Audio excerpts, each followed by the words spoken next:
시편 91편 1절에서 16절까지의 말씀.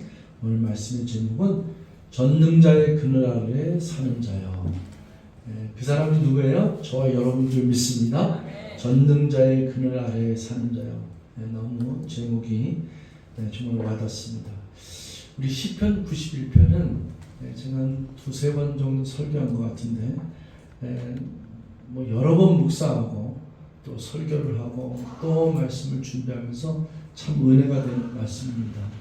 그래서 시편 91편은 1절, 2절도 너무 좋고 그 다음에 7절도 좋고 그 다음에 14절, 15절은 너무 주옥 같아서 이렇게 두 절씩만 따로 떼서 본문을 삼아도 너무 귀한 말씀인데 우리 1절, 2절을 잠깐 보고 제가 말씀 나눌게요. 지존자의 은밀한 곳에 거주하며 전능자의 그늘 아래 사는 자여, 나는 여호와를 향하여 말하기를 그는 나의 피난처요 나의 요새요 내가 의뢰하는 하나님이라 하리니.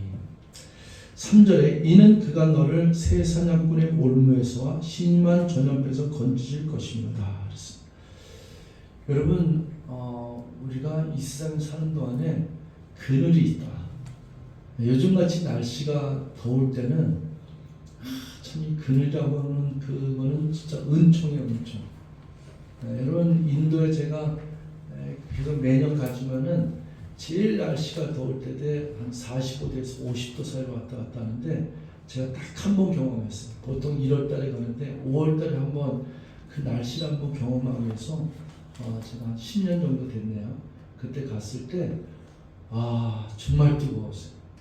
50도 정도 되니까 모든 사람이 밖을 나오지 않고 일이 다 스톱되고 그리고 전부 옥상에 가서 밤에는 거기 가서 잠을 자는 거예요. 너무 뜨거웠죠. 그러니까 그런데 그렇게 뜨거운 날인데도 불구하고 나무 그늘에만 가면 그렇게 시원할 수가 없어. 거기서 바람까지 불면은 이건 뭐 진짜 환상이에요. 에어컨 틀어놓는 것보다 훨씬 더 기분이 좋고 너무 좋더라고요. 그늘이라는 게 얼마나 중요한지 모르겠습니다. 근데 여러분 우리 성경에 요나서도 나오잖아요. 요나가 3장에서 하나님의 명령 따라서 잘 니느웨 가서 복음을 증거하고 그 민족을 하나님이 구원해 주셨어요. 근데 4장에 가서 보면은 요나가 막 속상해서 하나님 우리 원수 같은 민족을 결국에는 구원해 주셨군요. 막 이러면서 하나님께 땡깡부리는데 이제 그 햇볕에 있을 때 박넝쿨이 이렇게 쭉 올라오면서 그늘을 만들어요. 그 그늘 밑에 있는 그 요나가 얼마나 그 그늘, 그 박넝쿨 그늘에서 이렇게 쉼을 얻는데 이 벌레를 줘서 이걸 다 이게 갉아먹지 않으니까 그늘이 없어져요. 그러니까 요나가 뭘 했냐면 내가 죽기까지 힘들다고 내가 죽게 됐으면 차라리 날 죽여주십시오. 이렇게 해요. 이 그늘이 있다고 없으면은 지금 상상해 보세요. 만약에 지금 사막에 사우디아라비아 이 땡볕에 이러다가 그늘이 없이 그 땡볕에 그냥 죽는 거죠. 이런 걸 제가 여러분들에게 얘기하는 거는 저와 여러분들에게 인생의 여정의 모든 것 가운데 햇볕뿐이겠어요. 밤에는 추위와 그래서 밤에는 불기둥, 낮에는 구름기둥으로 인도하시는 하나님인데 그런데 이런 모든 것을 주관하고 통치하시는 분이 우리 창조주 하나님 아버지신데 그분이 못하실 것이 없고 능치 못함이 없는 전능자. 이 전능자의 그늘이 저와 우리들의 삶의 모든 영역에서 우리를 덮어주고 있는 줄 믿습니다. 그래서 4절에 보면은 그가 너를 그의 기수, 이 날개의 기수죠. 기수로 덮으시리니 내가 그의 날개 아래에 피하리로다. 그의 진실한 방패와 손방패가 되시나. 여러분 이건 굉장히 저희들이 와닿아야 돼요. 그래서 내가 지금 이 세상을 살아가는데 무슨 힘으로 살아가는가? 누구의 보호 아래 있는가? 누가 나를 통치하며 누가 나를 이 깃털로 이렇게 덮어서 이 그늘을 주셔서 나를 지켜주시고 인도하시는 이걸 생각하시오. 인생에서는 우리에게 환난과 그리고 재난이 있어요. 여기 7가지의 재앙, 환난이 있는데 5절에 한번 보세요. 5절에 보면은 너는 밤에 찾아오는 공포와 낮에 날아드는 화살과 어두울 때 6절 퍼지는 전염병과 밝을 때 닥쳐오는 재앙을 두려워하지 아니하리로다. 이 5절에 너는 밤에 찾아오는 공포, 낮에 날아드는 화살, 밤에도 있고 낮에도 있고 밤낮을 가지 않아. 요즘 홍수인데 서울에 있으면서 또 지금 우리 경기 수도권에 있으면서 그렇게 지금 큰 피해 이런 거 있지만 지방은 여러 가지 많은 소식이 있잖아요. 많은 그런 것이 있지만 그 중에 하나 제가 어느 뉴스에서 봤는데 어떤 분이 이렇게 잠깐 이제 목소리를 냈는데 간밤에 이런 일이 있으면 꿈에도 생각 못했다.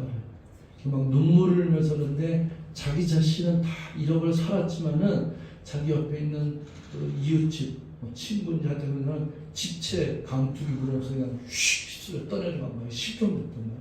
눈물을 흘면서 간밤에 새벽에 무슨 소리가 나왔다 했더니 이렇게 이런 일이 벌어졌다. 뭐 이게 남의 얘기가 아니죠. 매년 찾아오는 건데 이렇게 간밤에 한밤중에 그냥 잠자는 동안에 이런 일이 그냥 잠자고 나왔더니 물이 지하 반지하 같은 데는 목이 여기까지 찼다 그래. 이런 일이 얼마나 낮에는 그럼 괜찮냐? 눈을 뜨고 있으면 괜찮냐? 낮에 날아드는 화살. 제가 오늘 아침에 본 뉴스예요. 컴퓨터를 구입해서 다른 거 전능자의 그런 책을 검색하다가 뉴스인데 트럼프 대통령이 거기다가 이 총이 날라왔고 여기 이렇게 됐다 그러더라고. 그냥 순식간에 총이 날는데 총이 9발 쐈는데 그 중에 한 발이 거기서 유세리라는 한 사람은 죽었고 그리고 9발 공포인데 이 저격총에 나와서 암살이던 저격총에서 여기를 이렇게 하고 귀를 스쳐갖고 단상에 숨었다가 그냥 이제 경호원들에 의해서 이제 나오면서 이제 그 뉴스였죠. 제가 야 이게 순식간이네. 그래서 뭐 조금만 뭐 1cm라도 했던 얼굴을 관통했을 거라고 이렇게 얘기를 하죠. 이게 제가 오늘 요 5절에 있는 말씀 내가 묵상을 했지만은 뭐 밤이든 낮이든 우리가 안심할 게 어디 있어요. 누구를 막론하고 뭐 참 우리 젊은 사람이 됐던 그리고 좀 나이 든 사람이 있다는 얘기를 하다 그러면 우리들의 인생은 그렇게 꼭 죽음의 앞에 닥치기 전까지는 잘 모른대요. 이게 어떤 불감증이냐면 그 아이를 낳은 여인에게 낳자마자 이제 좀 지나면은 낳자마자 하는 순간에 절대로 다시는 아이를 안 낳겠대. 막 남편한테 막 욕하면서 난 다시 안 낳. 그런데 그게 한 6개월이고 뭐 얼마 좀만 지나면은 그것이 다 사라지고 그다음에 또 아이를 낳는 거죠. 사람이 장례식을 가거나 내 친구가 그냥 그 자리에서 쓰러지는 장면을 보면은 나도 그렇게 내 인생이 여기가 다가 아니고 내가 이 세상이 다가 아니고 그리고 나도 언젠가는 흙으로 돌아가는 걸 그렇게 느낄 때요. 그런데 좀만 지나면은 나이가 들어도 안 죽을 것 같아. 그냥 난 당장 안 죽을 것 같으니까 이왕이면은 내가 하고 싶은 거 다 하고 살자는 거지. 제 친구 근호라는 친구한테 내가 니들하고 민호하고 둘이서 니들하고 이렇게 가끔 당구도 치고 너무 재밌게 치고 좋은데 난 그런 니들한테 오늘 할 말이 있다. 야, 니들 꼭 예수 믿어야 된다. 그리고 정말 니들 저 하늘나라에 정말 구원받고 했으면 좋겠다. 그랬더니 그런 녀석이 야 네가 말 안 해도 나 교회 갈 거야. 그러더니 뭐라고 했냐. 70세가 되면 난 네가 말 안 해도 가. 70세까지만 날 좀 기다려 달라는 거야. 나 좀 하고 싶은 거 좀 하고서 70세 되면 갈 테니까 그러라니. 내가 그 얘기 듣고 야 이렇게 나이가 들어도 아직까지도 자기 인생은 70세가 보장된 거야. 만약에 80세에 난 예수 믿겠다는 사람은 80세까지 보장됐다고 생각하는 거예요. 인생이 요즘 100세니까 100세까지는 살겠다고 보장된 것 같아. 그러나 아까 같은 얘기도 했지만은 뭐 낮에 총알이 날라오는데 그걸 어떻게 봐요? 밤에 차들이 그냥 확 급발진이 뭐야 들이닥치는데 홍수가 쳐졌는데 이걸 누가 막아요? 근데 이런 거를 깨달을 수 있는 지혜가 참 어리석게도 인생에게는 없어요. 우리들의 이 세상 사는 사람들에게는 없어요. 참 이게 안타까워. 이게 진짜 지혜가 있어야 되는데 내가 지금 무슨 힘으로 살아가고 있는지, 누구의 보호 아래 있으며 어떤 피난처에 누구의 그늘 아래 있는지를 모르는 거예요. 근데 이 세상에 누가 뭐 백그라운드가 있으면은 뭐 아버지가 살아계셔 그거 아니고 정말 저와 여러분의 삶은 전우주를 창조하신 능치 못함이 없으신 전능자의 그늘 아래 사는 줄 믿습니다. 그래서 7절에 보면은 1000명이 내 왼쪽에서 10,000명이 내 오른쪽에서 엎드려지나 이 재앙이 내게 가까이 하지 못하리로다. 만약에 저와 여러분들이 뭔가 비껴갖고 아슬아슬한 순간에 살아났고 그리고 정말로 죽을 병에서 고침받았고 그리고 죽을 수밖에 없었던 순간에 내가 건지를 받았다면 전능자의 그늘 아래 있는 줄 믿습니다. 옆에서는 1000명이 10,000명이 꼬꾸라지는데 나는 생명을 보존한 것이 운이 좋아서가 아니고 내가 운동신경이 빨라서가 아니고 주님이 저와 여러분들을 사랑하사 불꽃 같은 눈동자로 지켜주시고 인도하신 줄 믿습니다. 우리들에게 원수 마귀가 얼마나 우리를 쳐들어오겠습니까? 그러나 너는 똑똑히 보리니 악인들의 봄을 내가 보리다. 내가 말하기를 여호와는 나의 피난처라고 진자를 너의 거처로 삼았으로 10절 화가 내게 미치지 못하며 재앙이 네 장막에 가까이 오지 못하리니. 우리들의 삶에서요, 저도 이제 뭐 아주 치명적인 건 아니지만 그래도 여러 가지 위기, 뭐 죽을 뻔한 위기, 뭐 이런 것들을 많이 넘겼습니다. 그때마다 생각하는 게 주저앉아요. 눈물을 흘리고만 안 돼. 하나님이 나를 붙잡으시 않았다면 이 자리에 있을 수 없고 주님의 은혜의 날개가 나를 보호하지 않았다면 벌써 나는 인생 끝날 수도 있고 아니면은 칠흑 같은 어둠 속에서 헤맬 수도 있고 늘 그렇죠.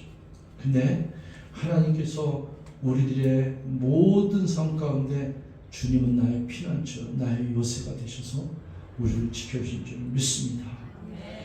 11절에 보면 그가 너를 위하여 그의 천사들을 명령하사 내 모든 길에서 너를 지키게 하시니라. 근데 이게요, 우리 사탄 마귀가 이 말씀을 인용해요. 여러분 예수님을 성령님께서 광야를 끌고 와서 시험하잖아요. 그 시험하는데 예수님이 광야에서 40일 동안 금식할 때 배가 얼마나 고프겠어요. 근데 네가 이것을 돌들로 빵을 되게서 먹으라 할 때 예수님이 말씀을 대적하자면 사람이 빵으로만 살 것이 아니요 하나님 위에서 나오는 말씀을 살 것이다. 근데 사탄 마귀가 그 다음에 시험이 네가 이곳에서 뛰어내려라. 그러면 하나님이 천사를 보내셔서 너를 갖다가 보호하시리라. 이건 실질적인 거예요. 그 시험을 끝낸 다음에 하나님께서 천사를 보내서 예수님을 보호하세요. 근데 예수님한테 이 말씀을 가지고 대적해요. 야, 너 하나님이 여기서 떠내리면은 너 천사를 보내서 너 보니까 뛰어내리라. 내가 너 이 모든 것을 너한테 다 주리라 해서 막 얘기를 하는 거예요. 그러니까 저와 여러분들의 인생에서 사탄과의 영적 전쟁은 어마어마하게 치열합니다. 우리를 얼마나 유혹하는지 몰라요. 우리에게 얼마나 조롱하는지 몰라요. 그리고 우리를 갖다 이렇게 건드립니다. 너 그러면서도 크리스천이야? 너 네가 믿음이 있다 그러면은 너 그런 환난을 네가 어떻게 할 거야? 너한테 환난이 오지 말아야지. 너 환난이 오더라도 너 그것을 이렇게 다 지켜줄 거면서 이렇게 계속 공격하는 거야. 근데 이 믿음으로 주님을 바라보고 하나님의 전능자의 그늘 아래서 사는 자들은 하나님이 우리를 어떻게 보호하시냐면은 저와 여러분들이 크리스찬은 환난을 안 당한다는 게 아니에요. 재앙이 안 미친다는 게 아니에요. 질병에 걸리지 않는다는 게 아니에요. 막 금전적인 고난이 안 온다는 게 아니에요. 사업이 승승장구하고 직장으로 잘리지 않는다는 그게 아니에요. 똑같아요. 우리의 선생의 삶에서는 이런 모든 것들이 있겠어요. 그러나 전능자의 그늘 아래 있는 사람들은 하나님께서 그 환난 가운데서 우리를 지켜주신다는 거예요. 그 환난 가운데 지켜주신다는 건 뭐냐면은 그 은혜의 날개 안에 있기 때문에 환난을 당하나 비껴갈 수 있고, 환난을 당하나 그것을 이겨낼 수 있는 힘을 주시고, 환난을 당하나 오히려 우리를 강건케 하시기 위해서 테스트하시고, 환난과 고통을 당하나 오히려 지혜를 주시며 전능자의 하나님의 전능하심을 알게끔 인도하시는 거예요. 그래서 제일 신앙생활에서 우리에게 목표를 설정하면 하나님을 아는 거예요. 하나님을 안다는 것은 너무 중요한 거예요. 여러분, 저와 여러분들이 우리 아버지를 알고 이 세상에 내게 다가오는 모든 것들과 날 지켜주는 그분을 안다는 것은 굉장히 중요하잖아요. 그래서 우리가 여러 가지 테스트와 환난과 고난 속에서 어떤 걸 느끼냐면, 그때도 하나님이 나를 붙잡으셨어. 그때 온 시험은 내가 더 성장하기 위해서 나를 갖다 붙잡아 주셨어. 어린아이가 울면서 아프면서 성장하는 것처럼 우리가 더욱더 아름답게, 더욱더 굳세게 강건하게 성장시키기 위해서 하나님은 우리를 넉넉히 보호하실 수도 있지만은 그런 은혜의 날개 안에서 감싸주시며 우리를 일으켜주시고 하나님을 알아가는데, 하나님을 아는 자로서 승리할 수 있도록 우리를 붙잡아 주신 줄 믿습니다.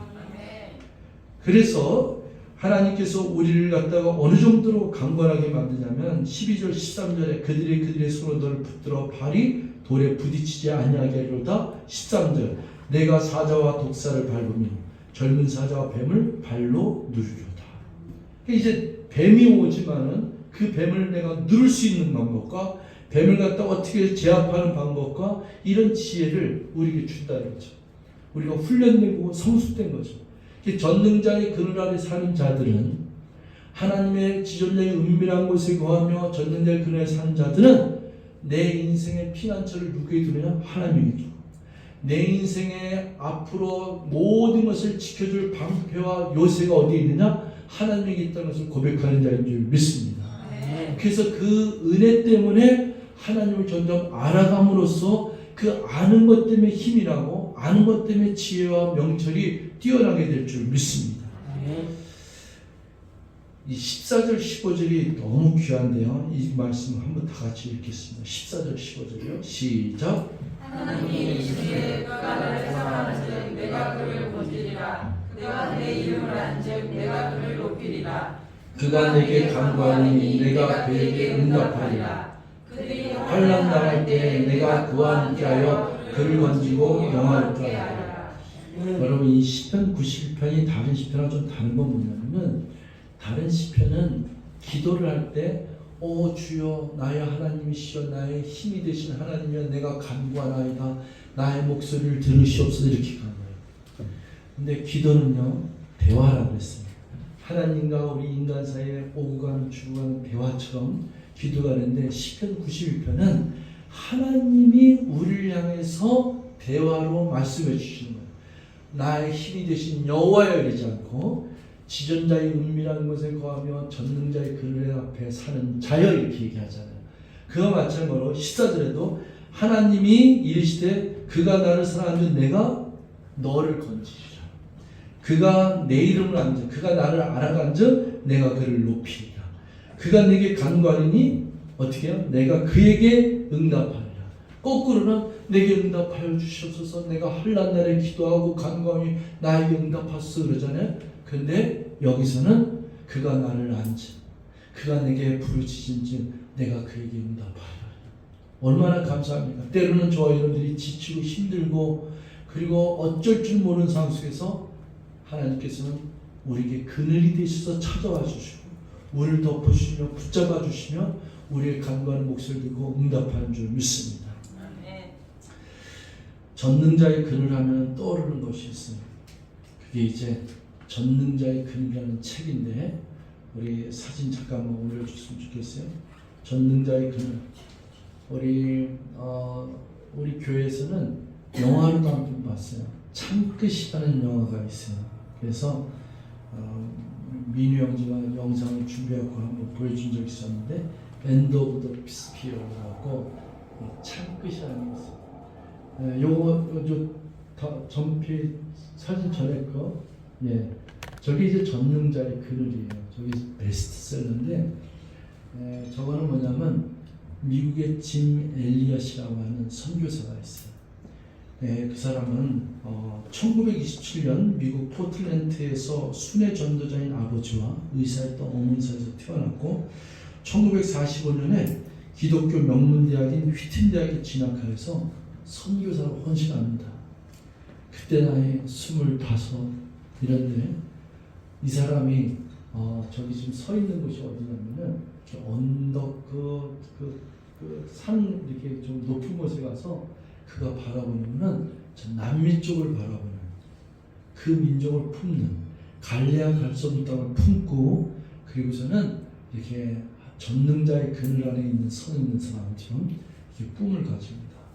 누구도 갈 수 없는 거, 선교하기 가장 어려운 거, 그게 바로 에콰도르예요. 그 에콰도르라고 하는 곳에 선교의 꿈을 가지고 1956년 에콰도르에 아쿠아족이라고 하는 인디언 원주민이 있어요.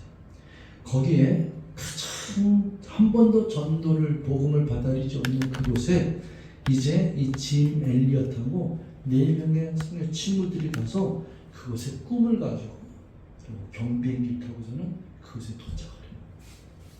그래서 복음을 증거하기 위해서 도착해서 그들하고 만나는 순간에 도착하자마자 불과 얼마 안 돼서 그 부족들이 뭐하는 장면들을 보고 뭐하는 장면들을 다 봤지만은 거기에서 창과 화살에서 죽임을 당해요.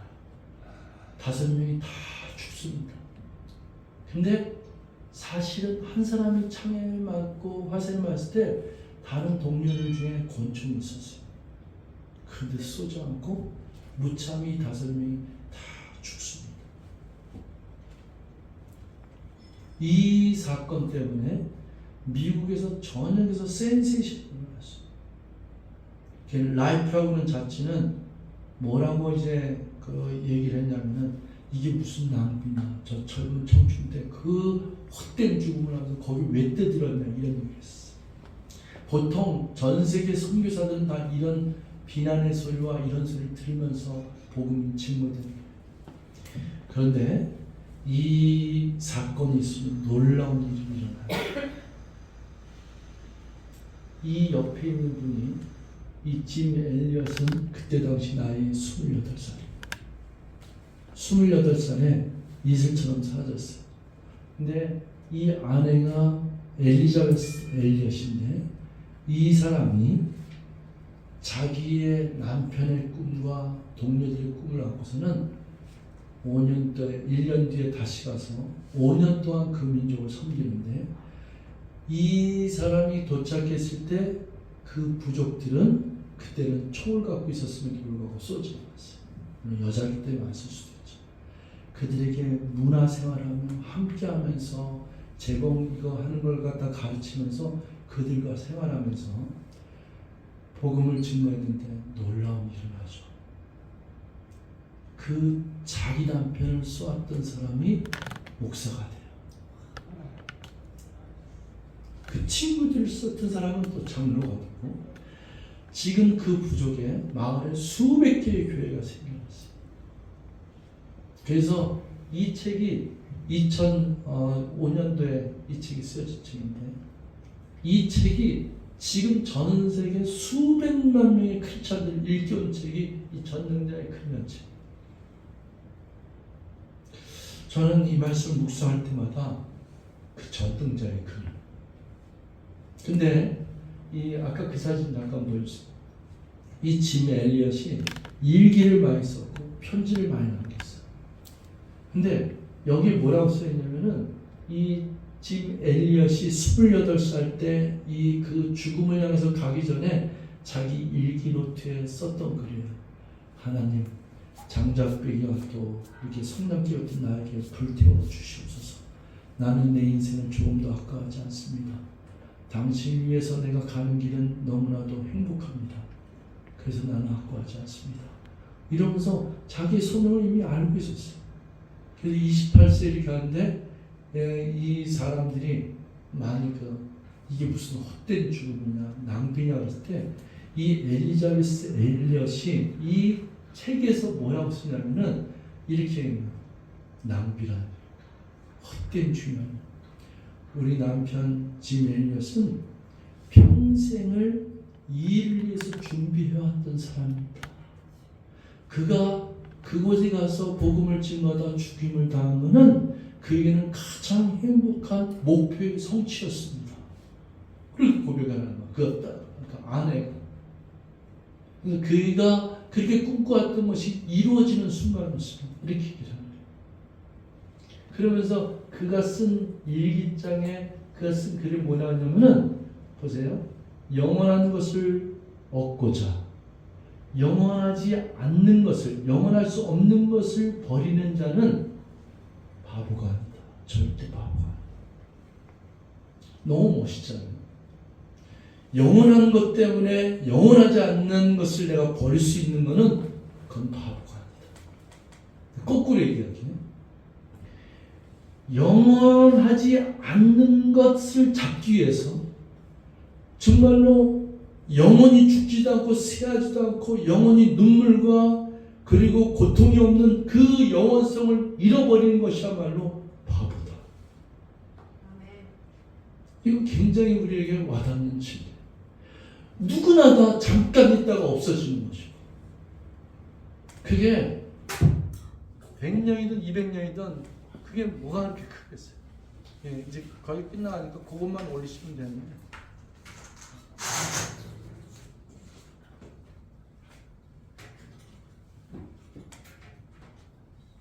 제가 잠깐만 하고 올게요.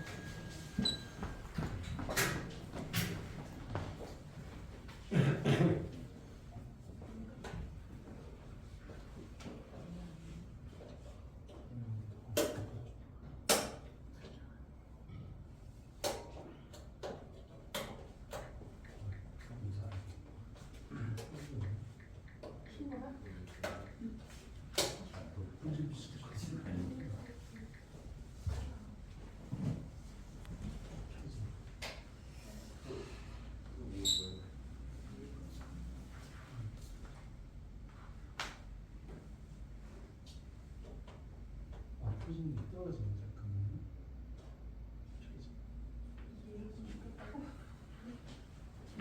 건물 다 없잖아 지금. 저 이렇게 얘기할게.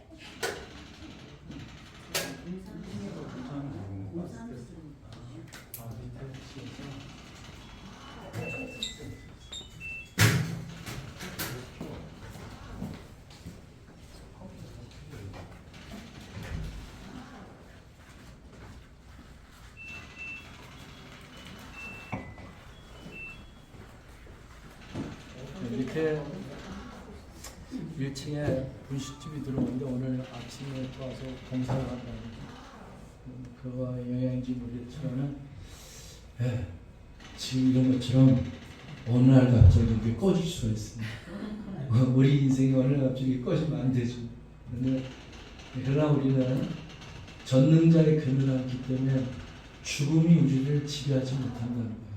세상에 있는 땅에 있는 삶의 그 많은 영역에서 모든 환난과 어려움과 또 상황과 우리에게 주어지는 사건이 우리를 지배하지 못해요. 반드시 하나님께서 저와 우리 인생을 주관하고 믿습니다. 아멘. 네, 우리 아까 제가 말씀드렸지만은 짐 엘리엇의 그 엘리자베스의 그 부인 되는 사람의 그 이야기를 좀 이어가면은 정말로 놀라운 일이죠. 어떻게 이렇게 한 민족이 한 부족이 그렇게 구원함을 얻고 복음을 받아서 수백 개의 교회가 세워지는 그렇게 하나님 놀라우신 일을 행하시는지를 우리가 알 수 없습니다. 2006년에 이 그 스토리는 영화로 제작돼요. 그래서 그 영화로 제작된 게 창끝이라는 영화인데 우리 교회에서 한 2번 정도 본 것 같아요. 참 귀한 영화인데 시간 되시면 여러분들 보시기 바라고 그 영화 속에서 제가 말하는 스토리나 영화의 그 장면들이 다 나오는데 이 짐 엘리엇의 아까 사진이 있었지만 그 부인이 참 모습이 아름답잖아요. 어떻게 늙어도 저렇게 늙을 수 있을까 할 정도로 아름다운데 그분이 2015년에 별세 소천하시는데 그래도 무려 1956년에 사건이 일어났고 28살에 그 남편을 놓였고 그때부터 선교 전도를 해서 1992년에 그곳에 교회가 그리고 마을에 이렇게 교회가 세워진 게 지금은 수백 개의 교회가 세워지고 에콰도르 현장에서 그런 일이 세월이 지나면서 이 사람은 그걸 다 지켜보는 거예요. 하나님이 놀라우신 은혜가 하나님의 섭리가 이렇게 한 민족을 살리고 이렇게 한 민족의 뜨거운 역사가 일어나는 거야. 그래서 어떻게 저도 상상해봤어요. 어떻게 그를 죽인 사람이 어떻게 목사가 될 수 있었을까? 그런 생각을 많이 했었어요. 사실은 하나님이 능치 못한 게 없는 줄 믿습니다. 그게 전능자의 그늘이에요. 19절에 14절에 하나님이 이르시되 그가 나를 사랑한즉 내가 그를 건지리라. 그가 내 이름을 안즉 내가 그를 높이리라. 그가 내게 간구하리니 내가 그에게 응답하리라. 그들이 환난 당할 때 내가 그와 함께하여 그를 건지고 영화롭게 하리라. 이령이가 보내준 어떤 사무엘이라고 하는 그 어린아이가 환상 가운데 그 영상을 잠깐 어저께 봤는데 거기에 이런 게 있더라고요. 이 폭도하는 사람들이 이렇게 복음을 증거하고 믿음을 지킨 자는 요한계시록 7년 환란기 같은 시기인데 그런 이 시대 속에서 굉장히 위기 속에서 난 예수를 믿어요. 난 성경성을 빼앗기지 않겠어요. 성경을 적겠어요. 할 때 거기서 총을 쏘고 칼로 던지는데 그 아이의 그 증언이 굉장히 와닿더라고요. 뭐라냐면 총을 쐈는데 총알이 날라서 여기에 꽂히기 직전에 하나님이 그를 데려가시고 그러니까 어차피 뭐 데려가든 않으면 우리 눈에 보이지 않아요. 근데 이것이 여기에 닿기 전에 하나님이 데려가십니다. 그러니까 육은 당연히 육체로 가니까 그런 걸 데려가십니다. 그래서 창끝이나 이 화살로 이 맞을 때 하나님이 그를 하나님 품에 안으신다 그러면은 몸은 어차피 흙으로 돌아갈 거니까. 근데 제가 그 생각을 많이 했어요. 이래서 순교자의 피는 귀한 거구나. 스테반이 죽을 때 어쩌면 이랬을 수도 있겠구나. 이런 생각을 해봤어요. 여러분, 우리가 크리스천으로 살아가고 전능하신 하나님을 알고 있다는 거, 그분을 믿고 있다는 거, 그분의 그늘 안에 살고 있다는 거, 이거보다 행복한 거 없어요. 이건 정말 축복이에요. 이건 말로 할 수 없어요.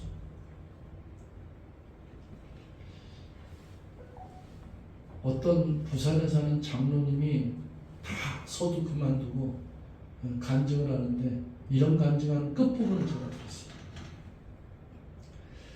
그렇게도 오랜 세월을 신앙생활을 살았는데 그렇게도 이 세상이 변하지 않고 이런 일 저런 일과 그냥 어둡고 칠거든 말인데 그런데 어느 날 이 세상이 변했다.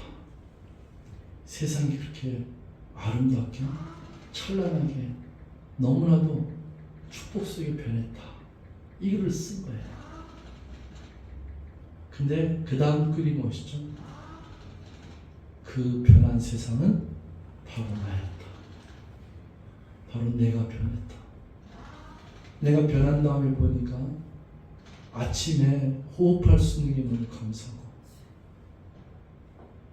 하나님의 말씀을 묵상하는데 전능하신 하나님의 순결을 느낄 수 있는 모습. 밤에 또 주님께 기도하면서 잠잘 수 있는 내 자신이 너무 아름다웠다.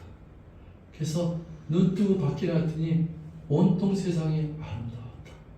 하늘 나는 새를 봐도 아름답고 햇빛이 줄 때 그것이 아름답고 그런데 저거 와닿더라.